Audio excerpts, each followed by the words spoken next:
Hi, I'm an old guy who watches Doctor Who. And I did back in the 1970s when Americans got to know John Pertwee's Doctor. I've ranked the companions of the first and second Doctors, so this is my ranking of the third Doctor's companions. There were 2 of them, or 3 of them, or 4 of them, or 6 of them. Oh hell, now I have to define companion, a term I've been repeatedly told wasn't used in the 70s. But we used it, and companion was short for traveling companion. So, who counts as a traveling companion for a doctor who doesn't travel? For every previous companion, not only did it mean going with the doctor, it meant living with him. They spent all their time together, and anytime they weren't on screen, and they weren't sleeping, they were together. But that's not the case with the third doctor. The Brigadier goes home at the end of the day's work. They aren't hanging out. In the times between adventures, they might never see each other. While the doctor probably sees Liz Shaw daily in the lab, but only during work hours. These people aren't traveling companions, or friends. They are work colleagues. For the most part on good terms, just as I was with my work colleagues when I had a corporate job, and then I'd go home. Much of this era gets the label of the unit family, but this is the least family-like Doctor Who has ever been, or will be. Even later when a companion tries to kill the doctor, it's more family-like. This should be called the unit work group. This isn't just me being pedantic. It's a little pedantic. But if I want to later compare the companions of all the doctors, then they've got to be more or less doing the same thing. And for most of the doctors, they are. Close enough, but not the third. No matter how I define things, there's going to end up being an apples and oranges problem. Now I could go with tradition. Our rule back in the day was a companion was an ongoing character who traveled in the TARDIS multiple times. Great. Then for the first Pertwee season, the Brigadier is not a companion, and that matches with what we used to say. In the 80s we said he didn't count. We being me and people I knew and heard from. Of course, this breaks down immediately because we also said Liz Shaw was a companion, and she fails that test as badly as the Brigadier. Well, this is what I've got. Apples and oranges. But let's see who they all are, and I'll say as I go along who I'm counting. But first, one other note on the companions of this era. Suddenly, all companions are not equal. Instead of having multiple companions of the same status as in the past, this era has one primary companion, who was always a young, very attractive woman of the current time. Then there would be other companions or associates who mattered less. This structure would return with New Who, where it would be the norm for Doctors 9, 10, 11, 12, 14, and 15. Alright, the third Doctor's era started with a new Doctor, and as Wendy Pedbury had turned down a returning contract as Zoe, new companions, or whatever they are. The Doctor would now be an advisor to UNIT, not in charge, but working for them. So we start not with a TARDIS team, but a UNIT team, commanded by Brigadier Alistair Gordon Lethbridge-Stewart, portrayed by Nicholas Courtney, a returning character who met the second Doctor in the Web of Fear. He returned as the now-promoted Brigadier the following season in The Invasion, which was a trial run for this new format of the show. People, and BBC execs, liked the format of the Earthbound Doctor working with the military, and those execs really liked how that reduced the budget for sets and costumes. So Brigadier Lethbridge-Stewart became a regular with the start of Season 7. He'd stick with the show for the next 5 seasons, appearing in 16 of 24 stories, and only leaving with the coming of a new Doctor, new producer, and a new format for the show, though he would make a few more appearances over time. And for me, him never traveling in the TARDIS, and only being transported from point A to B in it once, being absent for some of the serials, and having more of a work relationship than a personal one with the Doctor, means I can't call him a companion. But not including him is as problematic, plus I want to talk about him, so I'm calling him an honorary companion. Our second UNIT team member, introduced in the first episode of Season 7, is Liz Shaw, played by Carolyn John, mostly a stage actress who was trying to get into TV. Miss Shaw, our primary companion, was recruited to be UNIT science advisor, but due to the return of the Doctor, she ended up as his assistant instead. She lasted just 1 season, a season with only 4 stories. Producer Barry Letts fired John at the end of Inferno. I'll get back to that. And for all the same reasons as the Brigadier, but amplified, I can't call her a companion. And that will matter in this case. But also like the Brigadier, she needs to be in the conversation, so I'll also grant her honorary companion status. The third member of the UNIT team would appear in the 3rd story of the season, Sergeant John Benton, portrayed by John Levine. Previously a minor character in The Invasion, like the Brigadier, who is his superior officer, he sticks around the entire Pertwee era, though appearing in only 12 of the stories. He's a pleasant and reliable soldier who mainly just follows orders. I like him. He fulfills a purpose on screen, but doesn't do anything exciting or all that interesting, because he's not supposed to. Script editor Terrence Dix said, It's not an enormously demanding part, you know. Like the Brigadier and Liz, he's not really a companion, and not even a direct work colleague of the Doctor, but rather the Brigadier's work colleague, which is not an official military term. But unlike the Brigadier and Liz, there's no reason to try and compare him to the others. He's a below-the-line character, which is fine. You need those, and he's good, and he won't be in my main ranking. Which brings us to Season 8, the Third Doctor's second. With Liz Shaw out, a new primary companion was introduced, Jo Grant, played by Katie Manning, who is the opposite of Liz Shaw in most every way, by design. And while she doesn't become a full-time TARDIS occupant, she does develop a personal relationship with the Doctor and has enough space and time travel by the end to mostly earn the title of companion. She stuck around for 3 years, 15 stories, at which point Manning decided to move on to avoid typecasting and to find other roles. Since Jo fit into the mold of previous companions, she was given the same departure as Susan and Vicky, being married off to a guy she just met. The same serial that brought us Jo Grant also introduced another member of the unit team, Captain Mike Yates, played by Richard Franklin, who lasted to the end of the Pertwee era, appearing in 9 non-consecutive stories. He broadly fit the same role as Sergeant Benton, a colleague to a colleague, carrying out the Brigadier's orders. And he doesn't have nearly enough screen time to directly compare to Liz Shaw or Jo Grant. So, like Benton, I'm not giving him either companion or honorary companion status. He was given a bit more autonomy than Benton, partly by character and partly by rank. He had a few action hero moments, and was set up to be a romantic interest for Jo, though they didn't follow through with that. There was more potential to him than Benton, but unfortunately they used it to give him a very silly arc. The trauma resulting from being mind-controlled in the Green Death caused both some questionable acting and him to turn traitor and join the stupidest evil plot in the land of stupid evil plots. It's the kind of evil plot which is fun as long as it's being carried out by a completely loony scientist. Nothing in the world can stop me now! But here it's treated as if it isn't daft. And then Yates returns due to a coincidence that breaks suspension of disbelief. Meaning, if I were ranking tertiary characters instead of companions, Benton would beat out Yates. Technically, there is another repeating unit member, Corporal Bell, though she only appears in The Mind of Evil and The Claws of Axos. The actress was told her part was to just be a woman, because only men had been cast in the military wing of unit, and it looked odd. She doesn't qualify as a companion. There were no changes in the main cast until Jo left at the end of Season 10, thus making room for our final companion, and a primary one, Sarah Jane Smith, played by April Walker. Hold it. April Walker? Yes, Barry Letts was thrilled that after an extensive hunt, he'd found the perfect actress, and hired her. Scripts were sent, costumes made, but then Pertwee intervened. He wanted the new companion to be a little dark-haired girl who could be imagined as his daughter, and Walker looked too much like an adult woman, and too blonde. So she was let go, although still paid due to her contract. Well, kinda paid, as her salary from any future work she had with the BBC, and she had quite a bit, was reduced by her Doctor Who pay.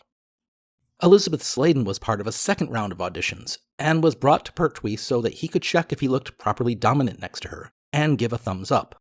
Literally a thumbs up to Letts when Sladen's back was turned. Sarah Jane, the first non-unit associate for the year, was a reporter investigating missing scientists where she meets the Doctor, and she's just allowed to keep hanging out in security areas. She continued on into the Fourth Doctor's era. So I end up with 4 companions: the Brigadier, Liz Shaw, Jo Grant, and Sarah Jane Smith. How do I rank them? While my rankings for these 4 are pretty much the norm in Who fandom, my ratings for them are out of step. But it's the discussion which counts, so... Number 4. Liz Shaw. Carolyn John found the role frustrating. Her own wording, constraining. Though she enjoyed playing evil mirror world Liz, she felt they cared more about her looks than her acting. She was also pregnant by the end, which is sometimes stated as the reason she left, that it was her decision. But John says otherwise, and more to the point, producer Barry Letts says otherwise, as he's the one who let her go. Letts and Dix viewed the character as a failure. To them, an intelligent associate serves no purpose. Let's first thought was to try to fix her with short skirts and glam boots, so not exactly worrying about deep characterization. Dix wanted companions to scream and have things explained to them. To him, that was it, and scripts went through him. Let's wanted less science fiction and less adult orientation in the show, more kid-friendly. And Liz was a mature, accomplished woman, and no one involved in the show knew what to do with one of those. Apparently that was true of Pertwee as well, who really wanted a daughter figure. Yeah, we've already seen the effects of that. The thing is, yeah, they were sexist and lacked imagination, but they weren't wrong. I like Liz's personality, but we're not looking at if she was likable or a good person, or even interesting, in potential anyway, but how she worked as a companion. She's a scientist, an Earth scientist, which begs the question, why does the Doctor need an Earth scientist working with him? NASA scientists don't work closely with second graders even if they passed their picture book quiz on dinosaurs. The answer, of course, is that there's no reason. Okay, but it's not like the Ninth Doctor needed Rose's knowledge of retail sales, and she worked just fine. And this is where my whole obsession with who is and isn't strictly a companion comes into play. For other companions, their job doesn't matter because it's their connection, living and traveling with the Doctor, that counts. But Liz doesn't have that. She's a 9-to-5er, and if her 9-to-5 job is irrelevant, there's nothing for her to do, at least nothing the writers could figure out.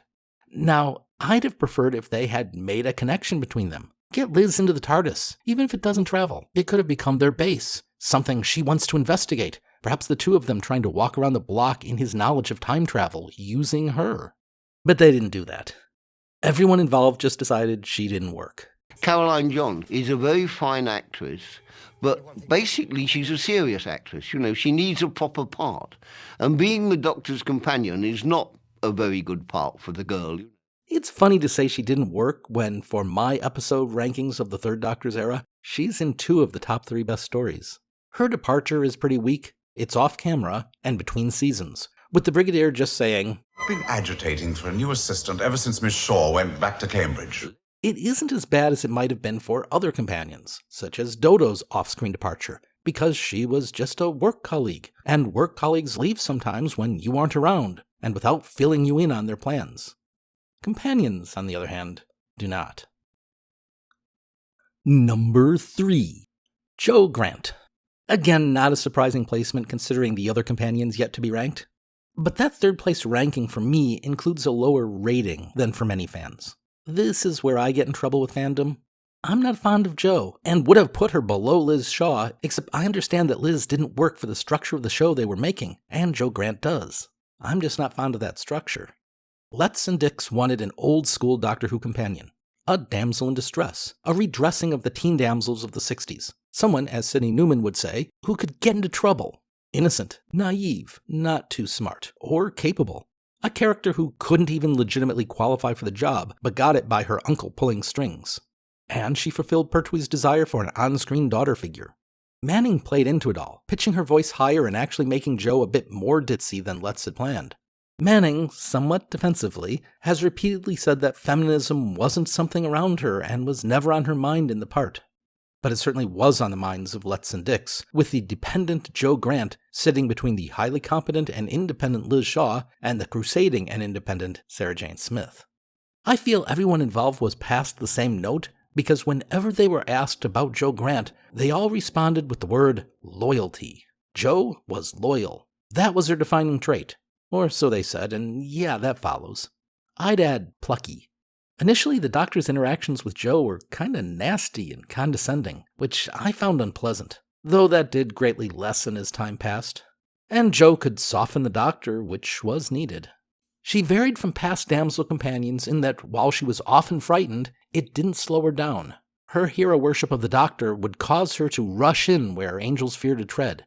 Generally, this worked out terribly, giving the Doctor a chance to rescue her. But occasionally it worked out well, mostly on occasions when the Doctor was being stupid and walking into traps. While I prefer calm intelligence over unrestrained perkiness, I do see the attraction. Manning thought she fit well with children, and that dads liked her body. So yeah, she was popular. And to continue my contrariness, she had a terrible departure. Like too many damsels in distress before her, and other female companions yet to come, her departure was once again pass the woman off from one male protector to another, And like Susan and Vicky before her, it was to some guy she just met in this story and spends almost no time with. I've heard this regarded as sweet and romantic, but I don't see it. Jo and Professor Jones are on screen together and awake for 18.5 minutes. That's it. Out of a 2.5-hour story, the only story they were together in, 18.5 minutes. And that's not 18.5 minutes of getting to know each other. Much of that is being in the same room while the doctor talks and so on. Little of it is with them alone, and almost none of it involves them speaking to each other while alone. But sure, they must spend some time together off screen. Not much. The story only covers a few days, and she's in the mine, and then he's in a coma. They do have dinner together, which adds an hour, maybe more, to the time they've known each other. But that's also with a bunch of people around. They also stand around for 30 minutes while waiting for the Brigadier to set off some explosives. So, being generous, they might have known each other for 5 hours, and been alone together maybe 30 minutes? Yeah, that's not a romance. Writers Robert Sloman and Barry Letts knew that, so they shorthanded the romance by implying she fell for Jones because he was like the Doctor, but younger. I really don't think that added dose of daddy issues tossed onto Jo makes it better. Number 2. Brigadier Lethbridge-Stewart. The new format needed a character to represent old-school colonial empire while also standing between the Doctor and the worst excesses of that. He was of the unflappable past, complete with fake mustache. He was a boss, caretaker, and an occasional antagonist. He's often now described as a loyal and close friend of the Doctor, always open-minded. But that's more the legend of the character, created by fans and later by the show itself, not really the on-screen relationship. The Doctor and Brigadier clashed in almost every story, sometimes deeply, such as the Brig's murder of the Silurians, something the show just let drop that New Who wouldn't. Remember Harriet Jones? There were more scenes of irritation and anger than friendship. As for open-minded and thoughtful, that depended on the episode. Writers took it all over the place. Sometimes he's completely accepting, and sometimes he insists the Doctor is seeing things. And sometimes we get the Three Doctors, where the writers decided to turn the Brigadier into comic relief, having him not only disbelieve what is before his eyes, and or explain to him, there being two versions of the Doctor, them being transported to another world, but making up his own answers that are clearly wrong. Ignoring inconsistencies for the moment, I like the Brigadier, but I don't think he was a great companion for the Third Doctor. He'd have been a far better one for the second. In fact, my favorite appearance of the Brig is in The Invasion in Season 6. And I bet he would have massively elevated the quality of the Fifth Doctor's run. Really, the possibilities there are exciting. Or depressing it didn't happen, Big Finish audio notwithstanding. The Third Doctor is very direct and impolitic. And so is the Brigadier, who's actually more skilled with politics. Meaning the clashes between them, which could have been interesting, or more interesting, ended up being repetitious. Lots and lots of the Doctor saying how bad the military mind was, or how they always shoot first. Which is fine, but I got the idea early on. No one can fault Nicholas Courtney's performance, which is only rivaled by Elizabeth Sladen's in the entire cast. Meaning, if the Brigadier is not one of my all-time favorite companions, the fault doesn't lie with the Brigadier.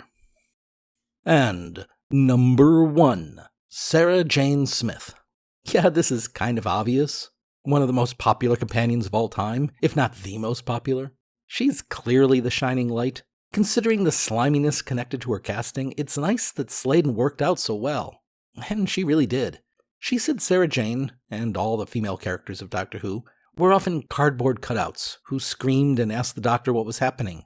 It was up to her to create what character she could, because no one else was going to do it. And yeah, I agree with her. Sort of silly to argue that point.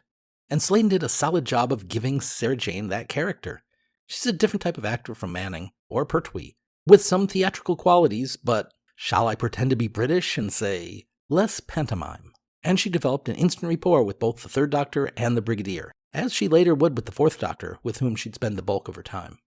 Sarah Jane is a character that can go out and do things on her own, can be trusted, can make intelligent decisions, and opens up the kinds of conversations the Doctor can have with a female companion. Though this was still a character under Dix, so Sladen noted how after the first story, her character became weaker and more likely to slide into the role of just asking the Doctor what was happening. And of course she had to snap at anything connected to feminism, as that was an unpleasant trope in the 70s, A way to make fun of women's libbers for being overly excitable. Sigh. Still, Sarah Jane was a big swing into the decade as far as women go. Or back into it after Liz Shaw. So yeah, Sarah Jane is the easy winner. She's good, but not as good as she would be with the Fourth Doctor. But that's a discussion for a different video. And that's my ranking of the companions of the Third Doctor. Yeah, I know this one hasn't been as positive as I was with the Second Doctor's companions. But hey, if you want me to be all cheerleading, come back for that video of the Fourth Doctor's companions. And as always, I'd appreciate a like or a subscribe.